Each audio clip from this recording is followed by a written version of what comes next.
बच्ची एक दिन ऐसा भी आएगा कि मुरली सुनने के लिए तुम्हारे पास 4 पहिए वाहन से लोग आएंगे। और फिर दीदी दिल्ली में सेवारत थी, फिर बाहर निकली तो देखिए ऐसे ऐसे वीआईपीज उनके सामने बाबा के कहने अनुसार आने लगे। ओम शांति।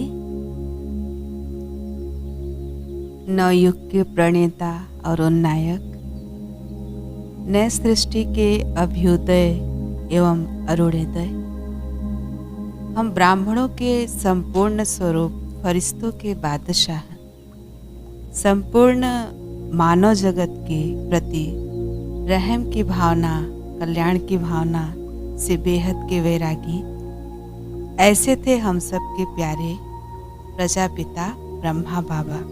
थे नहीं, हैं।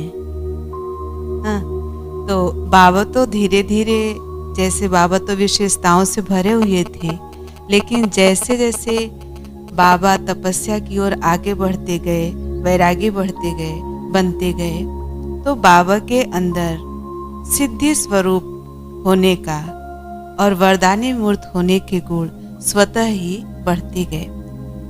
सिद्धि स्वरूप होना माना कि किसी के लिए या स्वयं के लिए हमने जो सोचा, जो बोला, जो किया, वो कर्म में लाया तो उसमें हमने सफलता प्राप्त किया।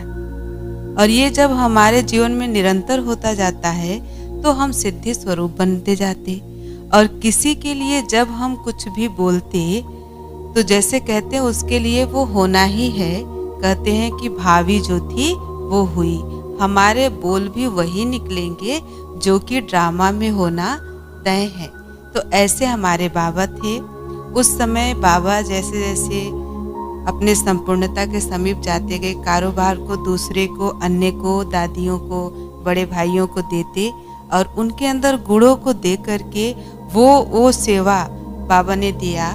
और आज हम दादियों के अनुभव से, बड़े वरिष्ठ भाइयों के अनुभव से यही सुनते हैं कि उस समय हमारे में वो विशेषताएं नहीं थी, लेकिन बाबा ने वो सेवा हमको दिया और हमने वो किया। और आज हम देखते हैं कि वो उसके मास्टर बन चुके हैं। बाहर में लोग उसको सीखते हैं, कैसे कैसे कोर्सेस करते हैं तब कर पाते हैं, लेकिन यहाँ बाबा के बच्चों को बाबा ने अपने सिद्धि स्वरूप वरदानी मूर्त हो करके और उसको संपन्न कराया। जैसे हम कुछ उदाहरण के तौर पे देख सकते हैं, एक वेदांती दीदी जी थी, आप सभी क्लासेस सुनते होंगे, जो साउथ अफ्रीका में अभी सेवाएं देती हैं। तो दीदी जी तो काफ़ी पढ़ी हुई थी, पढ़े लिखे होने के कारण थोड़ा सा उनको अंदर में लगता था कि कैसे कैसे बाबा के बच्चे आ रहे हैं, इस तरह से थोड़ा लगता था। बाबा के बच्चे गरीब आते थे तो बाबा उनको उमंग उत्साह भरने के लिए कहता था। जैसे अभी पिछले संडे में था ना, कोई कितना भी दिल शिकस्त हो लेकिन उसको उमंग उत्साह में लाना हम ब्राह्मणों का कर्तव्य है। तो बाबा उनको उमंग उत्साह में लाने के लिए बोलता था, बच्ची एक दिन ऐसा भी आएगा कि मुरली सुनने के लिए तुम्हारे पास 4 पहिए वाहन से लोग आएंगे। और फिर दीदी दिल्ली में सेवारत थी, फिर बाहर निकली तो देखिए ऐसे ऐसे वीआईपीज उनके सामने बाबा के कहने अनुसार आने लगे। उसी तरह से हमने जगदीश भाई जी का भी अनुभव सुना है कि बाबा ने कहा कि प्रधानमंत्री को लेटर लिखना है, कौन लिखेगा? ये तो कई लोगों ने हाथ उठाया और उसको पूरा किसने किया? जगदीश भाई जी ने, और लोगों ने नहीं किया कि बाबा तो भूल चुका होगा। लेकिन जब बाबा मुरली के बाद पूछे, नाश्ते के बाद बाबा जब घूमने गए पहाड़ी पे, तब बाबा ने पूछा उस लेटर को किसने लिखा है?